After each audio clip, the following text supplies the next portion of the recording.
Hello दोस्त, कैसे हैं आप सभी। आशा करता हूँ ठीक ही होंगे।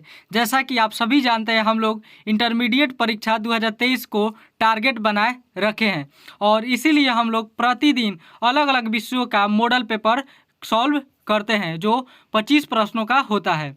तो आज भी हम लोग लेकर आए हैं भौतिकी विज्ञान की आज महत्वपूर्ण 25 प्रश्न। यह जो प्रश्न है आपकी परीक्षा की दृष्टि से काफ़ी महत्वपूर्ण है, अतः इन प्रश्नों को आप लोग बारीकी से तैयार कर ले जो आपको परीक्षा में रामबाण की भांति उपलब्ध होगी।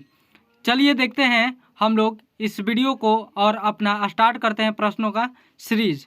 ये रहा हमारा पहला प्रश्न आपके स्क्रीन पर और पहला प्रश्न है, विद्युत चुंबकीय तरंगों की प्रकृति होती है।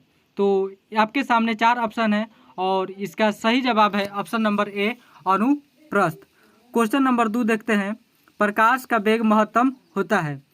आपके सामने 4 ऑप्शन है और इसका ऑप्शन जो डी है उसका सही जवाब है, क्योंकि निर्वात जो प्रकाश है वह माध्यम की ज़रूरत नहीं होती है चलने के लिए, अतः इसका सही आंसर होगा निर्वात। क्वेश्चन नंबर 3 देखते हैं, विद्युत परिपथ किसी बिंदु पर सभी धाराओं का बीजगणितीय योग शून्य होता है। जैसा कि आप सभी यह जो जानते होंगे, विद्युत परिपथ के किसी भी बिंदु पर जो बीजीय गणित जो धाराएं हैं वह आकर मिलती है एक ही जगह, तो वहाँ पर बीजीय योग जो होता है वह शून्य होता है, अतः इसका सही ऑप्शन है ऑप्शन नंबर ए शून्य। चौथा क्वेश्चन देखते हैं, बीटस्टोन बीज का उपयोग करते हैं। जो बीटस्टोन बीज है उसका प्रयोग करते हैं, तो इसका सही जवाब है ऑप्शन नंबर सी, ऊंच एवं अल्प दोनों ही प्रतिरोध को मापने में। क्योंकि दोस्त जो बीटस्टोन बीज है उसका हम लोग प्रयोग ऊंच एवं अल्प दोनों ही प्रतिरोध को मापन में करते हैं। और इसी प्रकार हम लोग इस वीडियो को स्टार्ट करते हैं और अगला प्रश्न देखने का प्रयास करते हैं। और जो दोस्त हम 3 नंबर के प्रश्न को देखते हैं, एक बार गौर करें तो विद्युत परिपथ जो है किसी बिंदु पर सभी धाराओं का बीजगणितीय जो क्या होता है शून्य होता है, क्योंकि यह एक नियम भी आप लोगों ने पढ़ा होगा, अतः यह आपके लिए इम्पोर्टेंट क्वेश्चन हो सकता है। चलिए हम लोग ज़्यादा देर न करते हुए अगले क्वेश्चन की तरफ बढ़ते हैं और ये ला रहा अगला प्रश्न, शैथिल्य प्रदर्शित करते हैं। आपके सामने 4 ऑप्शन है, जल्दी से दीजिए इसका जवाब। 2 सेकंड का समय आप लोग के पास।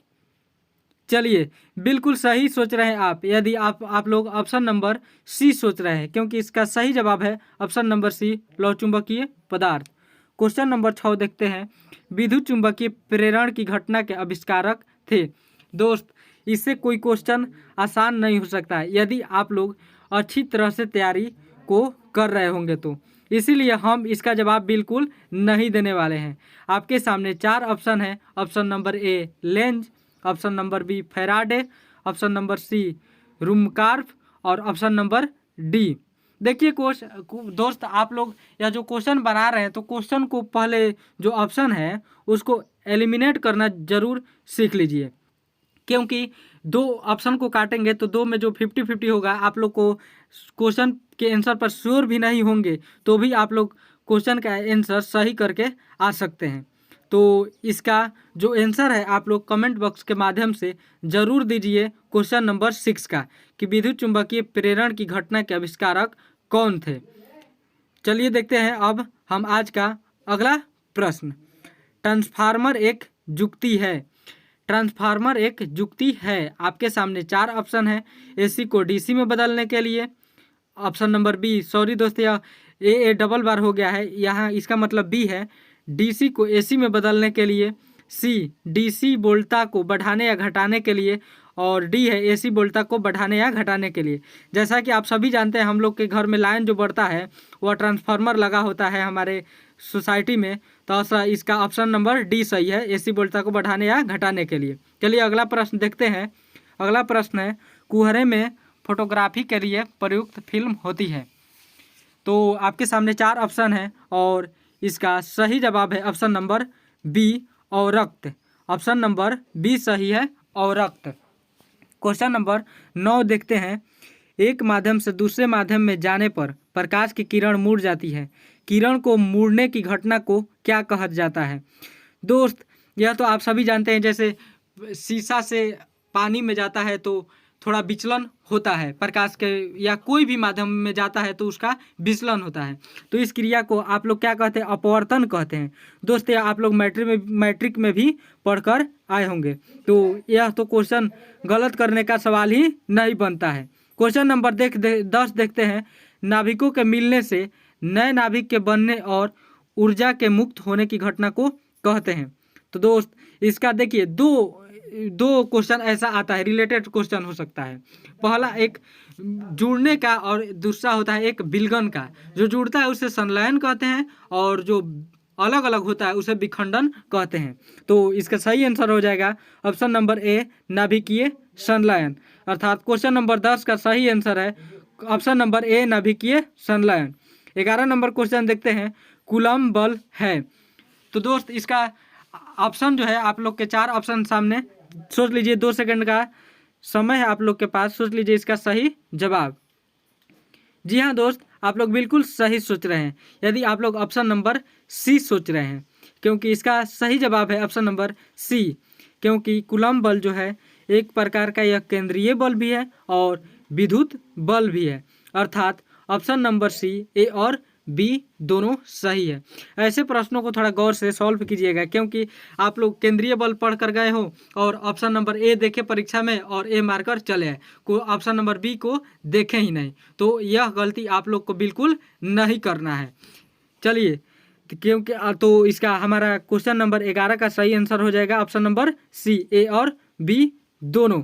चलिए हम लोग वीडियो को आगे बढ़ाते हैं और अपना अगला प्रश्न देखने का प्रयास करते हैं। अगला प्रश्न ये रहा आपके स्क्रीन पर। अगला प्रश्न है, किलोवाट घंटा मात्रक है। देखिए दोस्त, यह क्वेश्चन बहुत इंपॉर्टेंट है। यह कई दफ़ा इंडियन एयरफोर्स में भी और एनडीए में भी पूछा जा चुका है। किलोवाट घंटा है। देखिए दोस्त, इसका सही आंसर है बी, ऊर्जा का। और कहीं कहीं दोस्त किसी लड़कों से पूछेंगे तो वह बताएगा शक्ति का, जबकि यहाँ पर हावर लगा है, क्योंकि किलोवाट आवर यानी घंटा भी लगा हुआ है तो वह ऊर्जा का। यदि घंटा नहीं लगा होता है तो वह शक्ति का हो जाता। क्वेश्चन नंबर 13 देखते हैं। स्वस्थ मनुष्य के शरीर का विद्युत प्रतिरोध होता है। तो आपके सामने 4 ऑप्शन है और सही जवाब है ऑप्शन नंबर बी, सॉरी दोस्त, option number A 50,000 ohm. Question number 14 देखते हैं। 10 एम्पियर की धारा एक तार से 10 सेकंड तक प्रवाहित होती है। यदि तार का विभवांतर 15 वोल्ट हो तो किया गया कार्य होगा। देखिए दोस्त, आप लोग जैसा कि आप सभी जानते हैं, शक्ति बराबर कार्य बटा में समय, अर्थात कार्य करने की दर को ही शक्ति कहते हैं। अर्थात P बराबर में होता है W बटा में T। तो इधर W जो है इधर आ जाएगा, अर्थात W बराबर में PT हो जाएगा। और इस प्रकार हम लोग गुणा करेंगे तो इसका सही जवाब हो जाएगा ऑप्शन नंबर ए 1500 जूल। क्वेश्चन नंबर 15 देखते हैं। टेस्ला इकाई होती है, अर्थात टेस्ला जो है किसकी इकाई होती है? तो इसका सही आंसर है ऑप्शन नंबर सी, चुंबकीय क्षेत्र की। जो टेस्ला इकाई है वह चुंबकीय क्षेत्र की इकाई होती है। चलिए अब इस वीडियो को आगे बढ़ाते हुए हम लोग अगला प्रश्न देखते हैं, अर्थात हमारा आज का अगला प्रश्न 16वां क्वेश्चन ये रहा आपके स्क्रीन पर। 16वां क्वेश्चन है, कैथोड किरणें होती है। कैथोड किरण जो दोस्त एक प्रकार, याद कर लीजिए, एक प्रकार का इलेक्ट्रॉन है। कैथोड किरण जो है वह एक प्रकार का इलेक्ट्रॉन है, अर्थात इसका सही आंसर हो जाएगा ऑप्शन नंबर ए, इलेक्ट्रॉन। क्वेश्चन नंबर 17 देखते हैं। किस कारण वायु का बुलबुला पानी के अंदर चमकता दिखाई देता है? तो दोस्त यह तो काफ़ी क्वेश्चन बेहद आसान है। आप लोग यदि इंटरमीडिएट का सही ढंग से तैयारी फिजिक्स का कर रहे हो तो, क्योंकि इसका सही आंसर है ऑप्शन नंबर सी, पूर्ण आंतरिक परावर्तन के कारण ही वायु जो है बुलबुला के अंदर चमकता दिखाई देता है। 18 क्वेश्चन नंबर है। यदि समान फोकस दूरी एफ के 2 अभिसारी लेंस एक दूसरे के संपर्क में रखे हो तो इस संयोज की फोकस दूरी होगी। तो इसका सूत्र जो है 1/Fn is equal to 1/F1 plus 1/F2। तो इस प्रकार सॉल्व करेंगे, या जो फोकस दूरी है दोनों का समान है, और इस प्रकार यदि हॉल करेंगे तो इसका सही आंसर हो जाएगा ऑप्शन नंबर सी, F/2।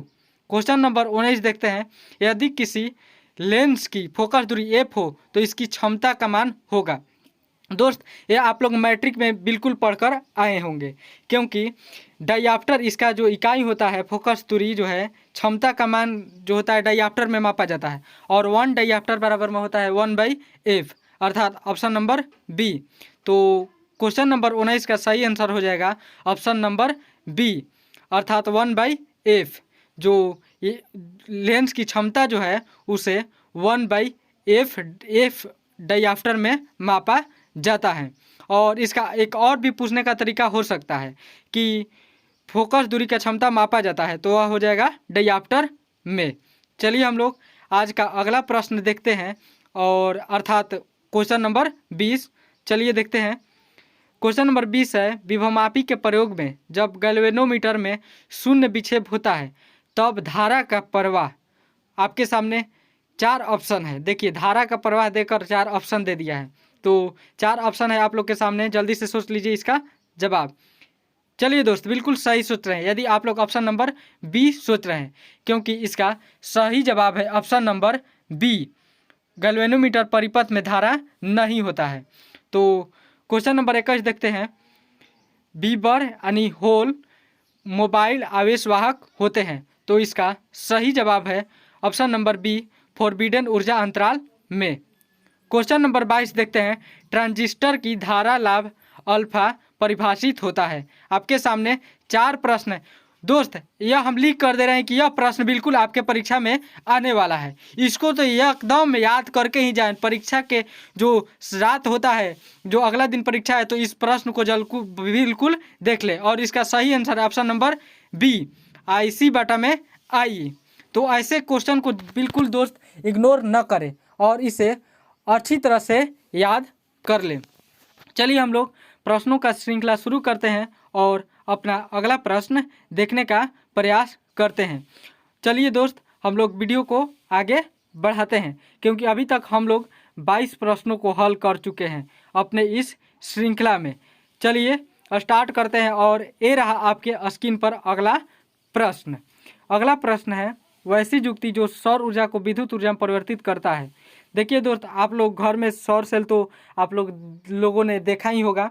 जो सौर सेल जो होता है सूर्य के प्रकाश को ऑब्जर्व करता है और उसे कन्वर्ट करता है इलेक्ट्रिक करंट में, अर्थात यह जो सौर सेल है वह सौर ऊर्जा को विद्युत ऊर्जा में परिवर्तित करता है। इसका सही आंसर है ऑप्शन नंबर ए, सौर सेल। क्वेश्चन नंबर 24 देखते हैं, विद्युत चुंबकीय तरंग के संचरण की दिशा होती है।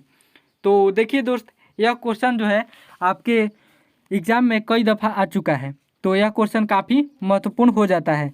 इसको बिहार बोर्ड से बहुत ज़्यादा लगाव है, और यह क्वेश्चन काफ़ी उलझाऊ भी है, क्योंकि सी और डी जो ऑप्शन नंबर है इसमें काफ़ी लोग उलझ जाते हैं।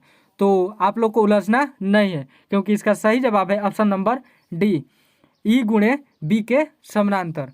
क्वेश्चन नंबर 25 देखते हैं, समतल दर्पण की वक्रता त्रिज्या होती है। दोस्त आप लोग इसको मैट्रिक में भी पढ़कर जरूर आए होंगे, और इससे कोई आसान तो क्वेश्चन हो भी नहीं सकता है, क्योंकि समतल दर्पण जो है दोस्त, हम तो कहेंगे कि यह जो समतल दर्पण की विशेषता है जितनी भी, कि यह पार्श्विक रूप से उल्टा होता है, यह काल्पनिक और सीधा प्रतिबिंब बनाता है, वस्तु के आकार के बराबर का प्रतिबिंब बनाता है, इस सभी को याद कर लें। तो यह जो क्वेश्चन है 25 नंबर, इसका सही आंसर हम लोग बताएं तो जो आप लोग के सामने तो 4 ऑप्शन दिया हुआ है। ऑप्शन नंबर ए अनंत, option number B 0, option number C +5 और ऑप्शन नंबर डी -5। तो जल्दी सोचिए, आप लोग को इस क्वेश्चन के लिए हम लोग 5 सेकंड का समय देखते हैं। सोचिए इसका सही जवाब क्या हो सकता है अपने मन में। चलिए शुरू कीजिए सोचना जल्दी से। चलिए दोस्त आप लोग बिल्कुल सही सोच रहे हैं यदि आप लोग ऑप्शन नंबर ए सोच रहे हैं, क्योंकि इसका सही जवाब है ऑप्शन नंबर ए, अनंत। समतल दर्पण जो है उसकी वक्रता त्रिज्या अनंत होती है, और इस प्रकार हम लोग इसका सही आंसर याद कर सकते हैं, अनंत।